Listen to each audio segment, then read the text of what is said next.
Muchas gracias, presidenta. Buenas tardes, señorías.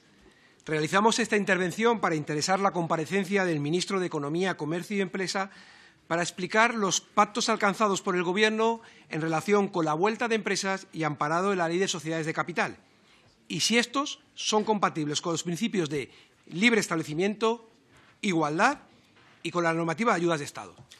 Es cierto que en los últimos 4 meses, los diputados en particular, pero los españoles en general, estamos asistiendo a un dislate continuo. Es verdad que hay un Gobierno que nace de una anomalía democrática, gobernar haciendo lo contrario de lo que prometió al conjunto de los españoles.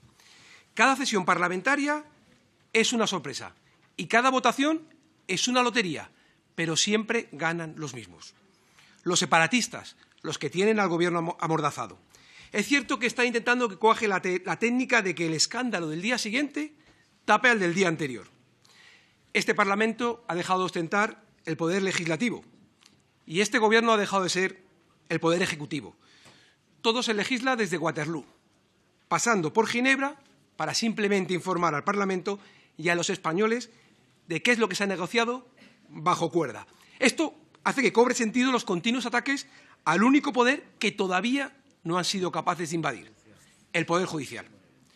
Por tanto, aunque el Ministerio de Economía posiblemente no sea quien dirige la política económica, sino que es un mero mandatario del proceso que acabo de explicar, es a quien entendemos debemos exigirle, supongo compartirán, que nos cuente qué se negocia, cómo se negocia y por qué se negocia.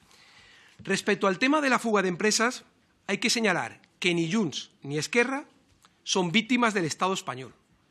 Los podríamos definir como los culpables de todo ello. Se dirigieron hacia un precipicio, a sabiendas de que no había red de seguridad. Y, desde luego, no pueden culpar a nadie de no querer seguirlos. Las empresas se fueron de Cataluña, sí. Lo hicieron porque el Gobierno autonómico prefería la independencia a un clima de seguridad jurídica. Prefería la independencia a un panorama fiscal competitivo. Y prefería la independencia a la libertad de empresas. Consecuencias. 2. Expulsión de la inversión nacional y extranjera de Cataluña. Y, en segundo lugar, deslocalización de las empresas. Pero les hacemos una propuesta. No más intervencionismo. No más imposiciones. No más persecución a los trabajadores, a los autónomos, al empresario, a las pymes. Cámbienlo por más gestión, más empleo, más libertad. Incluso una propuesta más. Oportunidad histórica. En la próxima negociación, por el bien de ustedes y el bien de todos, incluyan la gestión del mayor fracaso de España, los Next Generation.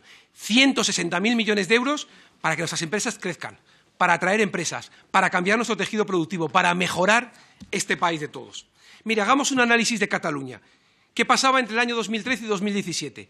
Cataluña y Madrid crecían a la par, lideraban 222.000 millones de PIB. ¿Qué pasó? Año 2017, inflexión, el proceso. A partir de aquí, analizamos inversión extranjera. En el año 2016, el 30% de la inversión extranjera en Cataluña.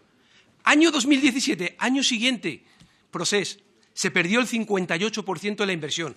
Año 2022, frente a ese 30% que ustedes captaban de inversión extranjera, solo el 10%. Y es cierto que se fueron empresas. Es cierto, por esa falta de estabilidad y certidumbre, a distintos sitios, con distintos gobiernos, a Valencia, a Aragón, a Madrid, a Andalucía. Oiga, ¿por qué se fueron 3.208 empresas en el cuarto trimestre del 2017 o 2.359 en el año 2018? Por eso, porque buscaban estabilidad y seguridad. Esas empresas no han vuelto, es cierto, ni parece que vayan a volver. Ustedes están empeñados en obligar con ese intervencionismo a que vuelvan, pero no hacen nada por pacificar, por facilitar, por dar estabilidad. Así que solo existe un culpable, los partidos separatistas y sus conniventes, que están destrozando una comunidad próspera. Y no se les puede obligar con ese intervencionismo a los autónomos, a las empresas, a los trabajadores, a que vuelvan, porque esos motivos por los que se fueron obligados a marchar siguen siendo vigentes. Porque los socios de este Gobierno siguen con su plan de independencia en la página 1 de su plan de gobierno. Porque han dicho o tornarán a hacer. Y lo han dicho ustedes.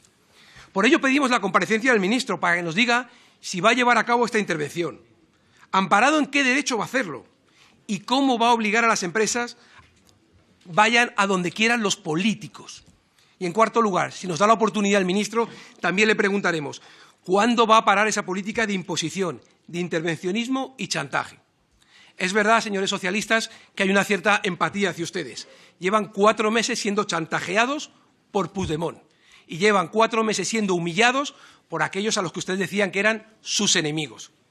Pero, por favor, le exigimos al Gobierno que esta situación no la paguen los españoles, que no la paguen las empresas. Ellos no tienen por qué pagar sus platos rotos. Ellos no tienen la culpa de que para ustedes este país sea un chiringuito. Desconocemos lo que le ha prometido Sánchez a Puigdemont, pero sí sabemos una cosa, como todo lo que promete es mentira.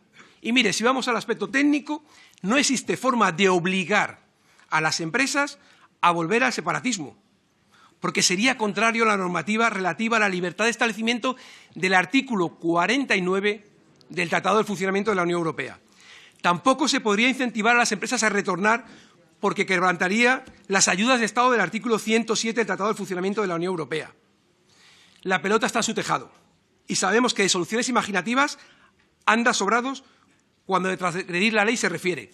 Y, para ejemplo, diciembre, 3 decretos ley, imaginación, cesión de competencias exclusivas del Estado, privilegios económicos y atacar la libertad de empresa.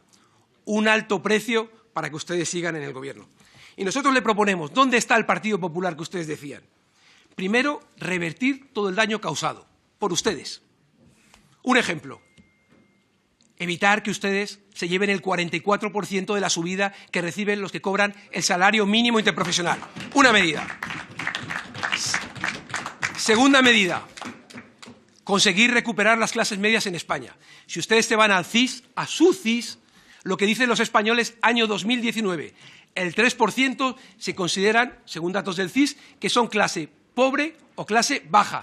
¿Saben cuántos son hoy, en enero del 2024? ¿Cómo se sienten los españoles? El 17,7, no el 3, se consideran de clase baja o pobre. Ustedes son una máquina de generar pobreza. Y, en tercer lugar, estamos aquí para solucionar problemas.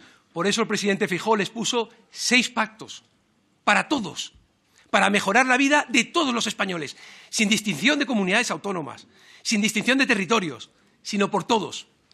Vamos a seguir al lado, no vamos a dejar solo a nadie que defienda que no haya una España de españoles de primera y españoles de segunda, que defiendan el artículo 1 para todos, el que habla de la libertad, la justicia, la igualdad y el pluralismo político que les permite que ustedes nos digan las barbaridades que nos han dicho y que nosotros les sigamos tratando con el máximo respeto. Eso es lo que intentamos. Y, por último, sé que no les voy a convencer, pero creo, si ustedes lo piensan, que es necesario. Por eso pedimos la comparecencia del ministro, para que nos explique cuál va a ser la última invención de este Gobierno para poder hacer más cesiones a sus socios, para que Sánchez siga sentado en el sillón y lo paguen todos los españoles. Muchas gracias.